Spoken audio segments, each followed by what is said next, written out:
All right now. So peace, purpose, people.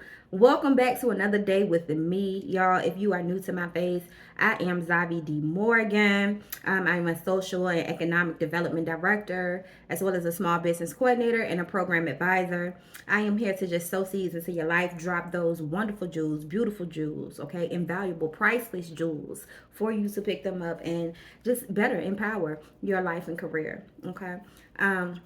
I want to start off by welcoming you again into 2025. If this is your first time seeing my face in 2025, hello, welcome.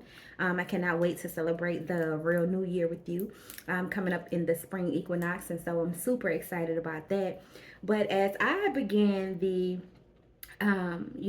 my calendar year in terms of getting back into the swing of things, working with small businesses, the youth entrepreneurs, all the way up to the adult business owners. I took some time in the last year to think about what would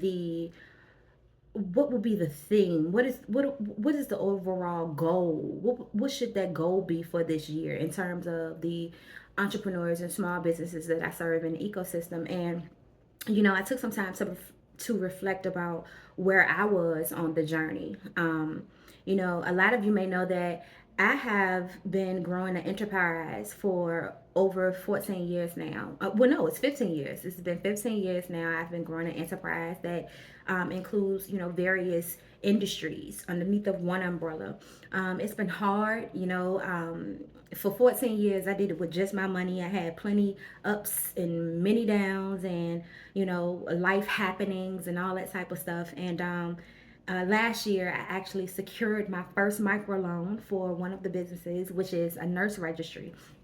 And so what that did for me is it gave me an opportunity to just take a step back and review how far I've come and identify what my initial goal was, like my overall goal for everything that I'm doing, right?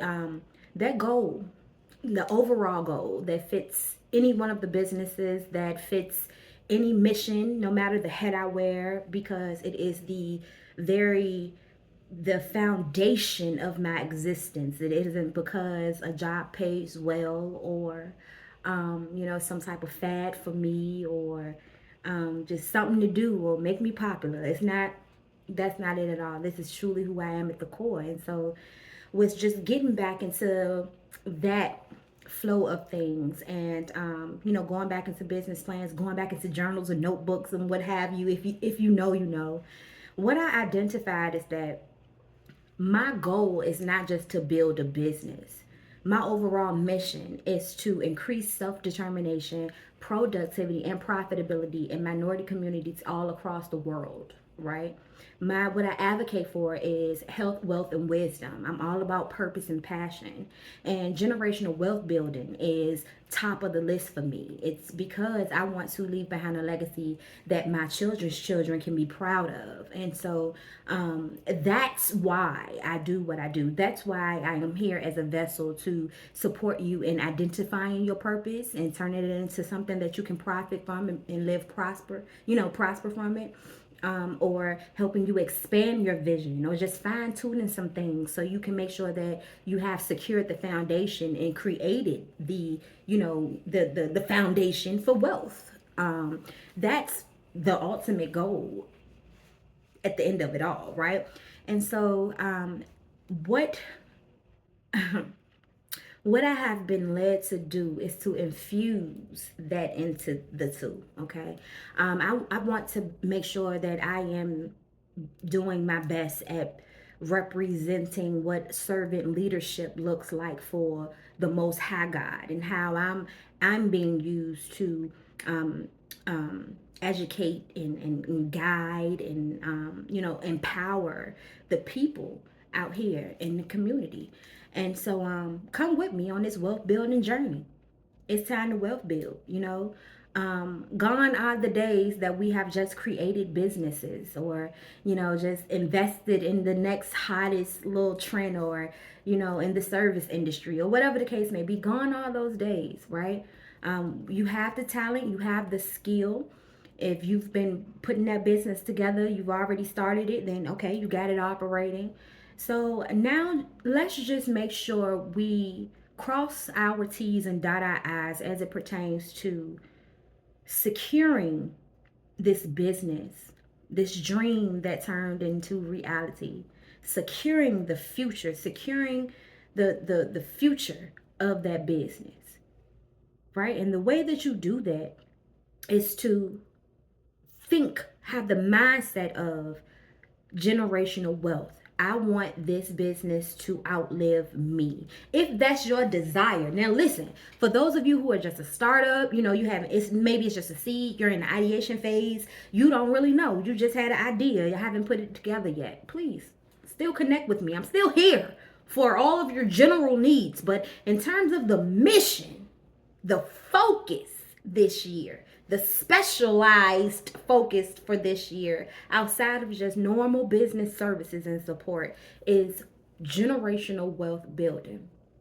So come to me regardless. But for generational wealth building, what we should start focusing on is putting together a savings. And we're going to talk about this. My first actual class that's coming up, I'm going to be, it's during lunchtime, it's virtual, it's happening at noon. If you are not an MBL member, please make sure that you travel on over to the MBL, the MBL.org page. Check out the Metropolitan Business League and see all of the things that we can offer you, how big the network is, how you'll be able to just get on in there, use the tools and access provided to grow your business and all of that fun stuff, right? So if you're not a member, get on over there, check it out, become a member. If you are a member already with the Metropolitan Business League, I was a member with the MBL before I started working for the MBL. So don't come over here. I'm not trying to sell you a membership. This is not what that is.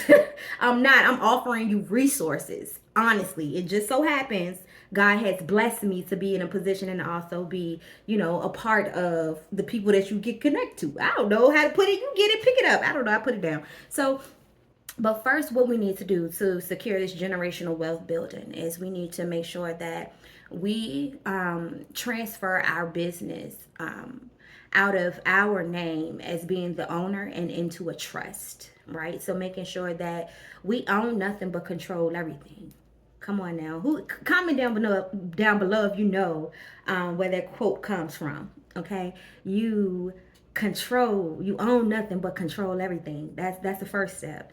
And the way that you begin to add in this generational wealth building, where you have active income if you like, but passive income, you have that income that just keeps on rolling in because of investments that you made, policies that you put in place. The way that we get there is first making sure that we have a savings of at least 6 months of our expenses in an emergency savings. Yep, the savings.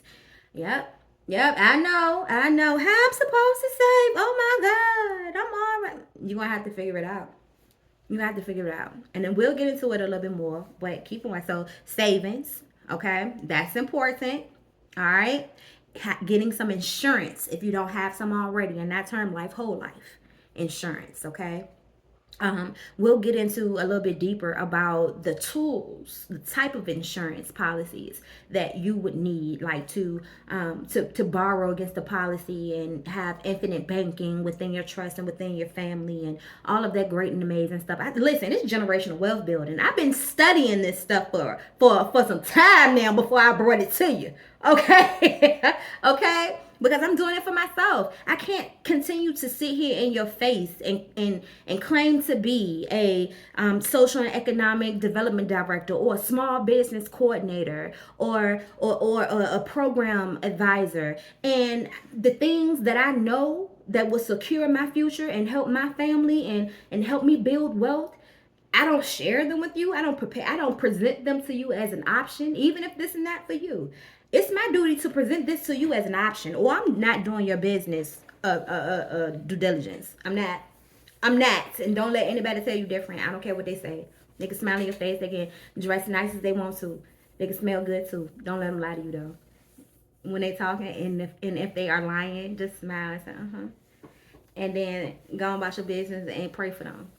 Okay, because it's just a projection. They think that they can con you because they feel conned by others. Okay, it's always just a projection. Stay focused. Now, so we got to get into savings and what this look like, who you should bank with. Okay, there are a couple of banks that I know, like, and trust for sure, and they're going to make sure they get you straight together. Do you understand me?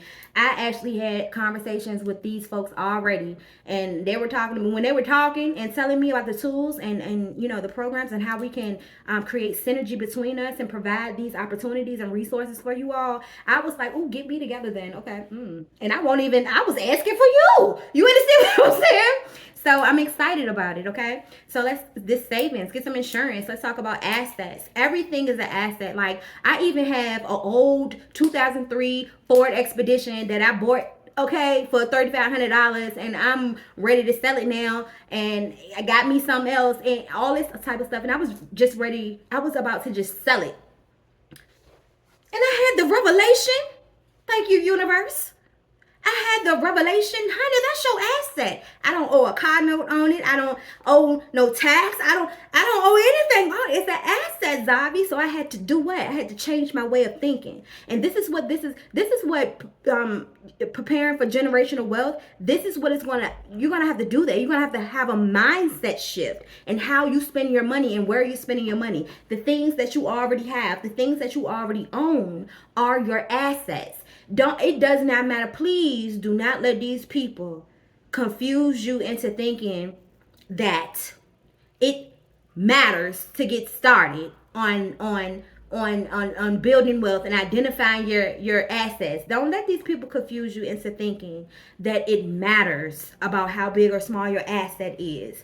No, it doesn't. Not until you start playing with those accounts and those other companies and stuff, and they talking all these big thousands of dollars to start opening up accounts, which is valid, but no, it doesn't. I want you to take some time. Let's start right here so we can start to have this mindset change and identify where our assets are. I'm glad I didn't end up selling that 2003 Ford Expedition before I got ready to, before it was time to, you know what I'm trying to say, before I was supposed to. Because then I would have lost my asset. So that's one asset. Where's yours? Do you have any? I got a little watch too. It's a gold watch, got diamonds in it. It probably don't have a lot of value, like extreme value to it. But I'm sure gonna transfer it into my trust. And my trust is gonna own it. It's gonna be an asset. It's worth something. And it's gonna be worth more if I continue to hold on to it. So where are your assets? Right? Let's talk about that. And then investments and scaling our businesses into enterprises. And again, making sure that we own nothing but control everything. So if you are ready to go on this wealth building journey with me, then make sure you stay connected to me. Search the link in the bio. Become a member. Check out the Metropolitan Business League, the Virginia State University Center for Entrepreneurship. Connect with me if you have any questions about anything. Okay? I will help you figure it out. Book your session with me. Let's rock and roll. It is time, y'all. Bye. Peace out.